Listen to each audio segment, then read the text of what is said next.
Bonjour à la maison et bienvenue à Lumière de la Parole, l'initiative des paroisses Notre-Dame de foi et la Transfiguration du Seigneur, en collaboration avec la web télé ecdq.tv. Ici Dominique Lerouzès qui vous accueille. Alors, bonjour chez vous, j'espère que vous allez bien en ce samedi 22 janvier. Alors, bien, on continue de se mettre à l'écoute de l'Évangile de Jésus-Christ selon Saint Marc. En ce temps-là, Jésus revint à la maison où de nouveau la foule se rassembla, si bien qu'il n'était même pas possible de manger. Les gens de chez lui, l'apprenant, vinrent pour se saisir de lui, car ils affirmaient « Il a perdu la tête ». Acclamons la parole de Dieu. Louange à toi, Seigneur Jésus. Je ne sais pas si ça vous est déjà arrivé de recevoir un coup de téléphone pendant que vous soupiez. Hein? On soupe, tout le monde est servi, puis là on a un téléphone. Bon, c'est qui? Hein? Ou bien, pire, quelqu'un cogne à la porte pendant qu'on mange. Hein? Un vendeur de balais. Alors que tout le monde mange, vous rappelez-vous le dérangement intérieur que ça provoque? Hein? C'est un petit peu comme quand on arrive avec pour caresser un chien qui est en train de manger. Hein. Il a le museau dans son bol, puis là, on se met juste à le flatter, puis là, il se met à grogner, là.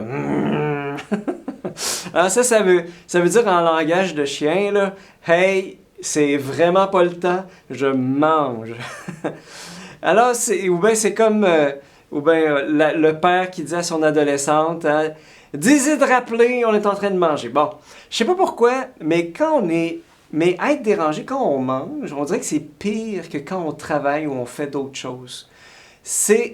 Et je me pose la question avec vous, hein, pourquoi ça nous dérange tellement d'être dérangé pendant qu'on mange? Ben, c'est probablement parce que c'est vital. C'est vital. D'abord, c'est bon, hein? Puis c'est vital de manger. Et on se dit, bon, ben, je ferai ça après souper ou après dîner ou avant ou peu importe, mais pas pendant. Hein? Alors, imaginez maintenant, hein, voir que la nature humaine est si attachée à ces moments-là que le ministère de Jésus était tellement prenant, alors qu'il est écrit qu'on n'avait même pas le temps de manger. Vous imaginez le dérangement, hein? L'expatriation intérieure que ça demande. Imaginez-vous là, d'être tellement occupé que, eh bien, on ne peut plus manger.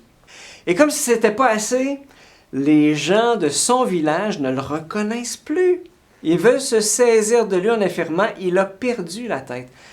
Mon Dieu, l'Évangile d'aujourd'hui, là, il est court, mais il est dense. Hein? Quand nous prenons le temps de penser aux implications de ce qui est écrit là. En fait, Jésus fait le choix de l'amour et il dérange en raison de cela. Il est lui-même dérangé, il n'a pas le temps de manger, mais il dérange aussi les gens de son village. Et vous savez quoi, hein? L'amour vrai, l'amour qui donne sa vie, l'amour qui ne cherche pas tant à recevoir en retour, là, eh bien, ça dérange.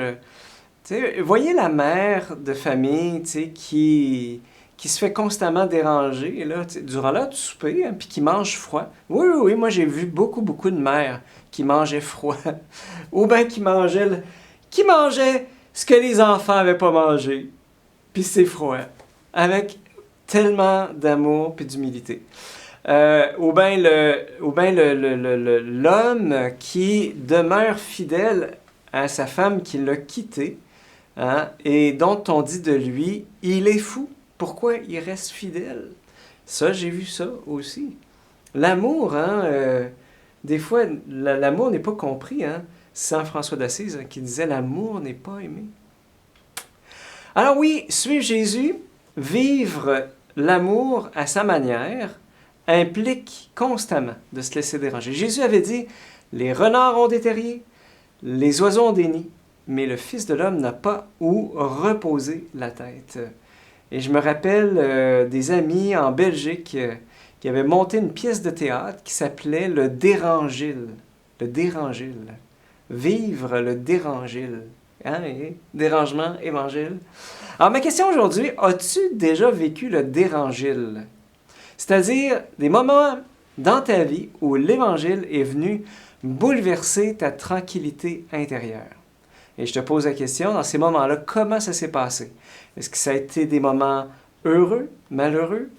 Alors, prenons le temps simplement de faire mémoire de ces moments où est-ce qu'on a vécu le dérangile.